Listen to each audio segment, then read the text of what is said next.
Guys, প্রত্যুষার জন্য এত কষ্ট করছি, আমরা কোথা থেকে কোথায় চলে আসছি। ওদিকে সবকিছু রেডি হচ্ছে, আমরা কোন জায়গা থেকে কোথায় চলে আসছি।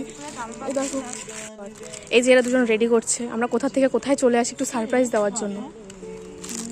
কেকটার খুব সুন্দর গন্ধ বেরিয়েছে গাইস। সারপ্রাইজ দিব বলে ওর বার্থডের আগের দিনে আমরা সব কিছু অ্যারেঞ্জ করেছিলাম, কিন্তু বাংলা ডেট হিসেবে সেদিন ওর বার্থডে ছিলই। তো রাস্তায় সব কিছু নিয়ে দাঁড়িয়ে আছি আর লোকজন এমনভাবে দেখছিল, খুবই অকওয়ার্ড লাগছিল। তো তারপর প্রত্যুষা চলে আসে আর আমাদের সবাইকে দেখে ওর রিয়াকশনটা দেখো।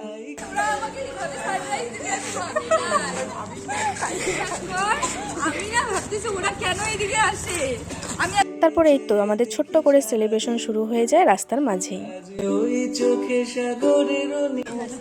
Happy birthday to you, happy birthday to you, happy birthday, happy birthday, happy birthday, happy birthday. এই যে আমিও আছি। Okay, happy birthday. ধরতে পারিস রে, সরি ভুলে গেছি। হ্যাঁ ঠিক।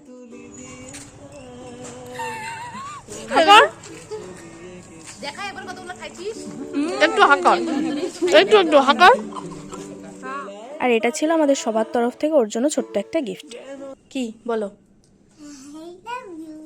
কি কি? I love you.